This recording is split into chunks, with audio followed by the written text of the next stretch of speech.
Hello guys, it's D to the B here. And now yes, I know there's probably going to be some people that are going to automatically unsubscribe from this channel just because of the title of this video.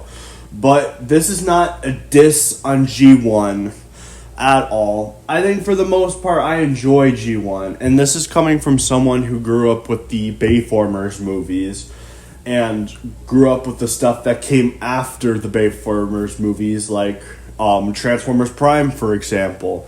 I love Transformers Prime. I think it's a really good show. But G1, I think, has created an issue for Transformers going forward. So let me explain myself why I'm doing it. Back in, after the last night, people were wanting to go back to the old ways of Transformers. They wanted more G1 faithful designs. They didn't want the movies to consist of big explosions, big action scenes, and all that, and no sexy women, because that's bad and goes against everything that Transformers stood for. Which maybe it was, but to be honest, I personally didn't have a problem with those movies. I personally like the first movie, the third movie, and the fourth movie. Yes, I know the fourth movie is pretty bad, but I still enjoy it regardless. But that's my personal preference on Transformers. I like the aspects of war and action that it brought to the franchise. I think it mostly worked in the first movie and Dark of the Moon. Revenge of the Fallen, I can understand it to an extent. I think there were plenty of things Bay added to the franchise that benefited to the lore, like the Allspark, for example. That was something in the Michael Bay movies. Or Barricade and Blackout. Those characters were tiny little figures in G1, and they became big icons in the Transformers lore. And same with Knockout from TF Prime. But I'm getting off topic. I'll get back to that issue later. But people were done with the Bayverse, and Bumblebee, after it came out, was a fresh new opportunity for a lot of people because they were seeing what they want. No more Bay explosions, no more hot women. All the things Michael Bay did were gone. Well, except Bumblebee's face, but it makes sense. Kids would just get confused if they saw a different Bumblebee face. But anyway, even though I didn't enjoy the Bumblebee movie, I find it a tad bit overrated, as I've said before on this channel. And I plan to do a big video essay on why I think it's overrated. But even though I had my issues with the Bumblebee movie, I was happy for the people who liked the movie for what it was. I personally didn't like it. I think the first Transformers movie is way better than the Bumblebee movie. And I know I'm going to piss a lot of people off by saying that, but that's just my general thoughts on it. You could disagree with me all you want, just be respectful.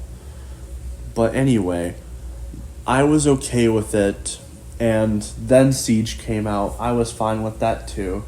I thought, hey, we can get a couple of shows that have the G1 look, and then we can go back to not G1, so we can influence the more generations of kids to get into Transformers. And I thought the G1 phase was finally over when we had the announcement of Legacy. Because from what it sounded like from the leaks, we were getting a TF Prime Bulkhead, RC, maybe a Soundwave. PS, that didn't happen. And so many other characters that don't have modern toys, and their toys are very hard to find. And I was so excited for that because as much as I don't hate G1, I grew up with the stuff like Prime and all the other stuff. But unfortunately, the Legacy line announced its two first figures, Skids and Prime Bulkhead, and when they revealed Prime Bulkhead, that's the moment when I knew we were going to be in a G1 era forever. Because, as I said to somebody on Discord, yes, I have Discord. Maybe I'll start a server at some point. I'll ask what people want. But as I described to people on Discord in a group chat I'm in, we have basically entered the Force Awakens era of Transformers. Now, you're probably getting confused, like, why would you call it the Force Awakens era of Transformers? Okay, so why don't we explain into a topic that involves the Force Awakens, Star Wars. Now, I know you clicked on a Transformers video, but let me explain where I'm coming from with this. So, back in 1999 through 2005, original trilogy fans were not impressed with the prequel trilogy. They said it went against everything that the original movies had established, which, to be fair, their argument was kind of nonsensical as time went on, but let's get back to that. Their outcry became so loud that George Lucas stepped down as the president of Lucasfilm, and then Kathleen Kennedy took over. And what did Kathleen Kennedy's administration of Lucasfilm employees do for Star Wars? They took us backwards. They retrend the original trilogy. They took a lot of things and just copied it. TIE fighters look the same except for small modifications. Stormtroopers, actually I do like the Stormtroopers design. We have a Vader wannabe in there and not doing anything new with it. Now, people fell for the Force Awakens trap, including myself, when the movie first came out. And for a while, I was still a Force Awakens defender, saying it was the good movie out of the sequel trilogy, which it still is, but I'll get to it. I remember having an argument with a friend about The Force Awakens, because I thought it was a good movie, and then he said it was a bad movie. And then we got to The Last Jedi, where people started to wake up a bit, and then Rise of Skywalker came out when more people woke up. And now Star Wars is in this limbo state of using nostalgia as a weapon to get people to sit down at their seats and consume their garbage by using nostalgia. And now you're probably going like, how dare you describe modern Transformers stuff like The Force Awakens when we have such beauties like the Bumblebee movie, Transformers Earthspark. And I'm going to stop you there because I'm going to be honest with you. As I said before, Bumblebee's overrated. And then also, Transformers Earthspark is also overrated. Easily one of the worst Transformers shows in existence.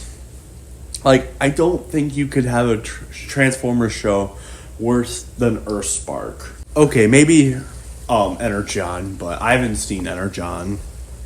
But we've entered this limbo state, and it's not just the movies and shows, it's also the video games that's going through the same thing. Like, for example, they revealed a new Transformers game, Transformers Void Rivals, which, what do you guess? It has a G1 aesthetic to it. And we're hitting this point, like, even in the comics, even though I think Skybound, even though it's G1 based, I think it's still original. Like, they're making it original with it. Like, Optimus Prime, for example, he's not just the red truck anymore. He's red truck with Megatron's arm, and it's a red truck with a silver back to it. It's cool.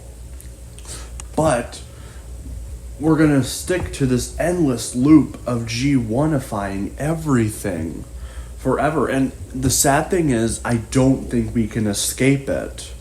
I think, like the state of Star Wars, I think we're stuck where we are, and we are not coming out of it. Now, people are probably going like, but what's wrong with that? Other designs that weren't G1 suck. They're not realistic. They're like the Michael Bay movies. Okay, to be fair, I agree with the last two Michael Bay movies, except for like two designs. Those do not work as Transformers. I'm sorry, I gotta speak the truth. But I think the first three movies held the aesthetic of their Transformers.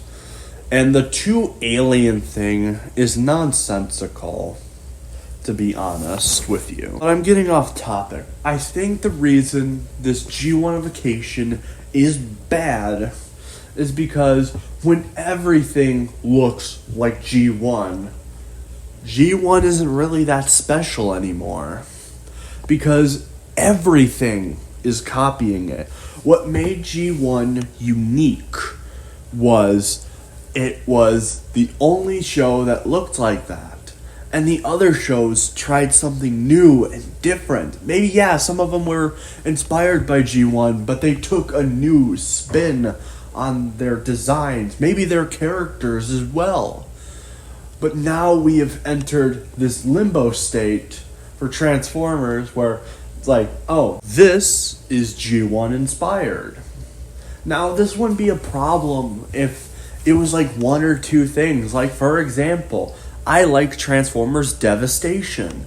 It's a very good game. It takes it took the G1 aesthetic and the IDW comics and sort of combined them together. Now, I said sort of because Nova Prime came from the IDW comics. I'm pretty sure. If I got that wrong, please correct me. But the point I'm trying to make is, once you have multiple things that are very similar, what makes the older one special? What makes Transformers special? If you just have everything stay the same. Now, of course, there are some things that probably somewhat could still stay the same, like for the most part, the lore.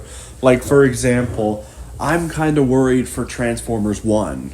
I think it looks terrible. I don't like the humor in it. I don't like all the lore changes. And people are saying like, oh, you're just a person who complains that they changed something. No. Like, if it was one change, I'd be fine. But they changed so much of the lore in this movie. Now, the only thing that seemed like it wasn't going to do a G1 inspired aesthetic was Transformers Reactivate. And I'm really sad that we're in this state with Reactivate, because this game looks really good, but they keep putting it on hold. Part of me thinks they put it on hold for the Transformers game, Transformers Trials, the new game, whatever, the racing slash multiplayer game, whatever it's called. Maybe I'll discuss that at some point. But we got to do something more original. We're starting to lose enthusiasm. This is the 40th anniversary of Transformers is coming up. And not a lot of people are attending Transformers as much as they used to. Like, for example, I know this isn't entirely the loss of interest to Transformers' fault entirely, but look at Rise of the Beast, for example. Personally, I liked some of the directions Rise of the Beast took with the movie.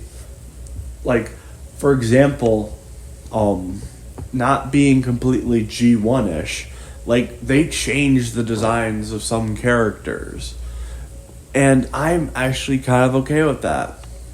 Like Battletrap, for example. He's not the Duocon that he was in the toy line. He's an orange pickup truck, and I think that worked. Now, there are some that... And I do I don't hate the design of Scourge, even though I think he should have been blue, at least in the movie, or at least the beginning part of the movie, but that's just a nitpick. It's still a bit G1-ish, and also it brought the action back to the Transformers. Bumblebee was lacking in action. Now, some people are probably complaining, but yeah, that's what made Bumblebee special. And maybe it was. But again, multiple things to point out. But I really want Transformers to thrive. And this G1 inspired direction that we've gotten ourselves in won't do it. For goodness sake, Hasbro, if you're watching this video, I doubt you are because you're a higher up company than, let's say, me. You have more of an influence, and you're not going to listen to a guy that only has 400 and something subscribers. You're not going to. I know you aren't. But Hasbro, for your next Transformers show, don't make a G1 based. Make a new design choice. You could maybe have slight indications into G1, but have them have different vehicle modes. Have it be different from what we've gotten in the past couple of years. Because if you keep heading towards this G1 direction, the franchise will no longer be living as much as you want it to. But that's just my opinion. I wanted to get my thoughts out on the topic of G1ification, as I call it. Making everything G1, and it has to be G1. Tell me what you think in the comments, and have a nice day, everyone. I hope some of you at least understand my point. I know I'm going to get some slack for this video, but I just wanted to get my perspective on it. Anyway, this is D to the B signing out.